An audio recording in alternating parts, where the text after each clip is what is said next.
ಬೆಂಗಳೂರಿನ Rameswaram cafe bomb blast ಪ್ರಕರಣಕ್ಕೆ ಸಂಬಂಧಪಟ್ಟಂತೆ ಇಬ್ಬರು ಉಗ್ರರನ್ನ ಬೆಂಗಳೂರಿಗೆ ಕರೆ ತಂದಿದೆ ಎನ್ಐಎ ತಂಡ. ನೋಡಿ, ಭರ್ಜರಿ ಕಾರ್ಯಾಚರಣೆ ಎನ್ಐಎ ಅಧಿಕಾರಿಗಳದ್ದು.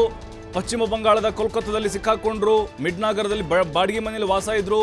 ಇಬ್ಬರು ಉಗ್ರರನ್ನ ಬೆಂಗಳೂರಿಗೆ ಕರೆ ತಂದಿದ್ದಾರೆ ಎನ್ಐಎ ಅಧಿಕಾರಿಗಳು.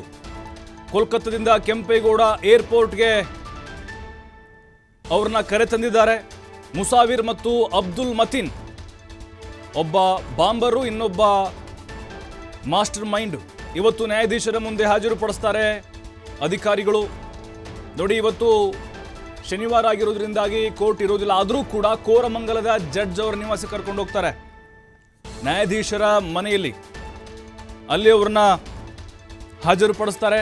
ಆಮೇಲೆ ಕಸ್ಟಡಿಗೆ ತೆಗೆದುಕೊಳ್ಳುವಂಥ ಸಾಧ್ಯತೆಗಳು ಸಹಜವಾಗಿದ್ದೇ ಇರುತ್ತೆ. ಕಸ್ಟಡಿಗೆ ಕೇಳ್ತಾರೆ, ತೆಗೆದುಕೊಳ್ತಾರೆ. ನೋಡ್ಬೇಕು ಎಷ್ಟು ದಿನ ಕೇಳ್ತಾರೆ, 10 ದಿನನೋ 14 ದಿನನೋ. ಆಮೇಲೆ ಅವರು ಸುದೀರ್ಘವಾದಂಥ ವಿಚಾರಣೆ, ಸ್ಥಳ ಮಹಜರು ಮಾಡಬೇಕಾಗುತ್ತೆ. ಈ ಸಂದರ್ಭದಲ್ಲಿ ಸಾಕಷ್ಟು ರೀತಿಯಾದಂಥ ಕಾನೂನು ಪ್ರಕ್ರಿಯೆಗಳಿದ್ದಾವೆ. ಮುಸಾವಿರ್ ಮತ್ತು ಅಬ್ದುಲ್ ಮತೀನ್ ಇಬ್ಬರು ಆರೋಪಿಗಳನ್ನು ಬೆಂಗಳೂರಿಗೆ ಕರೆ ತಂದಿದ್ದಾರೆ.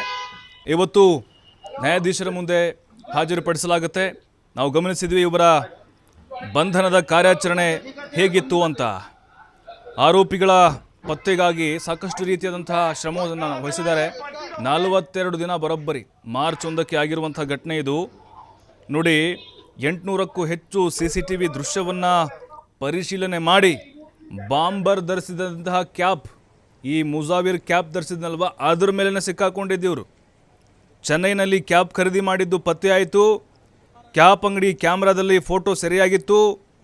ಆಮೇಲೆ ಗೊತ್ತಿದೆ ನಮಗೆ, ಅವರು ಸ್ಫೋಟ ಮಾಡಿ ಅಲ್ಲಿ ರಾಮೇಶ್ವರಂ ಕೆಫೆಯಲ್ಲಿ ಬ್ಲಾಸ್ಟ್ ಆದಮೇಲೆ ಅವನು ಅಲ್ಲಿಂದ ಎಲ್ಲಿ ಹೋಗಿದ್ದ, ಗೊರಗುಂಟೆಪಾಳ್ಯದಿಂದ ತುಮಕೂರು, ಬಳ್ಳಾರಿಯಿಂದ ಮತ್ತು ಕಲಬುರಗಿ, ಆಂಧ್ರದಿಂದ ಒಡಿಶಾದಿಂದ ಕೋಲ್ಕತ್ತಾಗೆ ಹೋಗಿದ್ರು. ಆಮೇಲೆ ನೋಡಿ, ಮೊದಲು ಇವನು ಮುಸಾವಿರ್ ಬಾಂಬ್ ಬಿಟ್ಟವನು, ಇವನೊಬ್ಬನೇ ಹೋಗಿದ್ದಾನೆ. ಆಮೇಲೆ ಇವನು ಅಬ್ದುಲ್ ಮತೀನ್ ತಾಹಾ, ಇವನು ಹೋಗಿ ಸೇರ್ಕೊಂಡಿದ್ದಾನಲ್ಲಿ. ಏನು ಮಾಡಿದ್ರು ಇವರು? Fake ID, voter ID create ಮಾಡಿದ್ರು.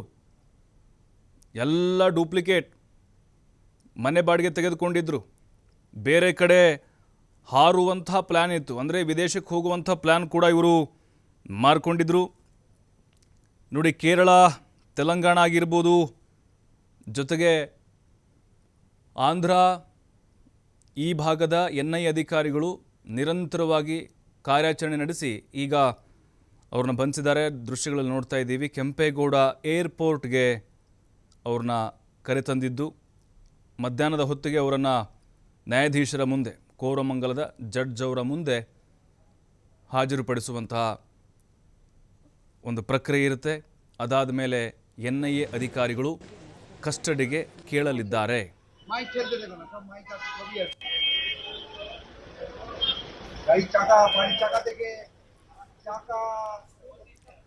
ಮತ್ತಷ್ಟು ಮಾಹಿತಿ ಕೊಡ್ತಾರೆ ನಮ್ಮ ಪ್ರತಿನಿಧಿ ಸುರೇಶ್ ಬಾಬು.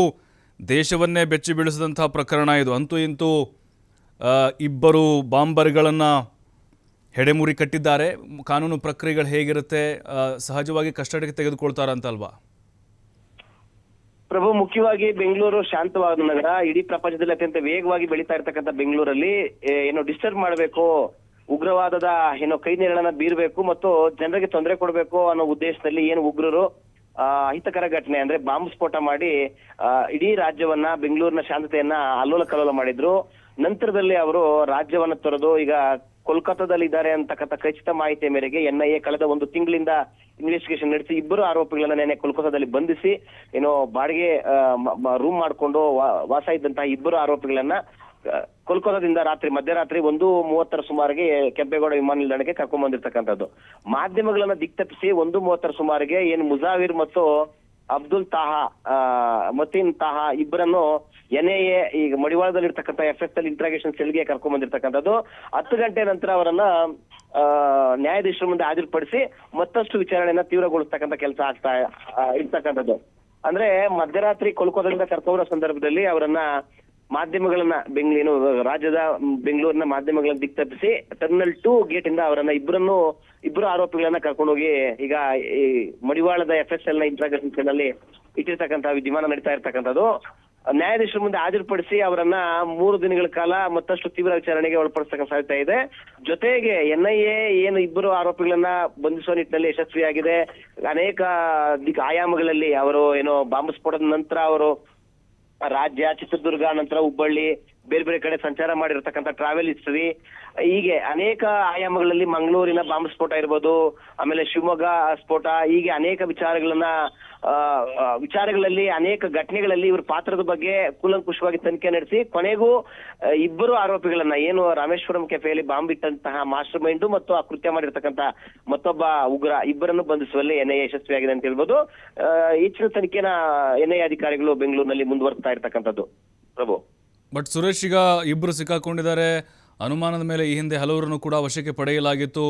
ಬಟ್ ಈಗ ಗೊತ್ತಾಗಬೇಕಾಗಿರೋದು ಕಾರಣ, ಇವರ ಉದ್ದೇಶ ಏನಾಗಿತ್ತು ಅನ್ನೋದು, ಆಮೇಲೆ ಯಾವುದಾದ್ರೂ ಉಗ್ರ ಸಂಘಟನೆಯಿಂದ ಕೈ ಜೋಡಿಸಿದ್ದಾರೆ ಅನ್ನೋದು, ಅದು ಮೇನ್ ಅಲ್ವಾ ಅಂತ ಈಗ ಪ್ರಭು. ಮುಖ್ಯವಾಗಿ NIA ಇನ್ವೆಸ್ಟಿಗೇಷನ್ ಪರಿಶೀಲನೆ ಮಾಡೋದಾಗ ISIS ಆ ಲಿಂಕ್ಗಳ ಜೊತೆ ಇವರ ಒಡನಾಟ ಇತ್ತು. ಮುಖ್ಯವಾಗಿ ತೀರ್ಥಹಳ್ಳಿಗೆ ಸೇರಿರ್ತಕ್ಕಂತಹ ಏನು ಇಬ್ಬರು ಆರೋಪಿಗಳಿದ್ದಾರೆ, ಕರ್ನಾಟಕದಲ್ಲೂ ಈಗ ಮುಖ್ಯವಾಗಿ ದಕ್ಷಿಣ ಭಾರತದಲ್ಲಿ ತಮಿಳುನಾಡು ಇರ್ಬೋದು, ಕೇರಳದಲ್ಲಿ ಏನೋ ಉಗ್ರರ ಉಪಟಳ ಜಾಸ್ತಿ ಆಗಿದೆ ಮತ್ತು ಕೇರಳ ಈ ಉಗ್ರರ ತಂಗುದಾಣವಾಗಿ ಮಾರ್ಪಟ್ಟಿರ್ತಕ್ಕಂಥದ್ದು. ಹಾಗೇನೆ ಈ NIA ಇಬ್ಬರು ಆರೋಪಿಗಳ ಜಾಡನ್ನ ಮತ್ತು ಅವರ ನೆರಳನ್ನ ಯಾರ್ಯಾರ ಜೊತೆ ಇವ್ರ ಲಿಂಕ್ಗಳಿದೆ ಅನ್ನೋದನ್ನೆಲ್ಲ ಪರಿಶೀಲನೆ ಮಾಡಿದಾಗ ತೀರ್ಥಹಳ್ಳಿ ಆ ಕಾಡು ಪ್ರದೇಶ ಆಗಿರೋದ್ರಿಂದ ಅಲ್ಲೂ ಸಹ ಈ ಬಾಂಬ್ ಸ್ಫೋಟ ತಯಾರಿಕೆ ಹೇಗೆ ಮತ್ತು ಆ ಸ್ಫೋಟದ ತೀವ್ರತೆ ಹೇಗಿರುತ್ತೆ ಅನ್ನೋದನ್ನೆಲ್ಲ ಕಾಡಲ್ಲಿ ಅರಣ್ಯ ಪ್ರದೇಶದಲ್ಲಿ ಪರಿಶೀಲನೆ ಮಾಡಿದ್ದಾರೆ ಮತ್ತು ಪರೀಕ್ಷೆ ಸಹ ಮಾಡಿದ್ದಾರೆ ಅಂತಕ್ಕಂಥ ವಿಚಾರ ಮತ್ತು ವಿದ್ಯಮಾನಗಳು ಸಹ ಗೊತ್ತಾಗ್ತಕ್ಕಂಥದ್ದು.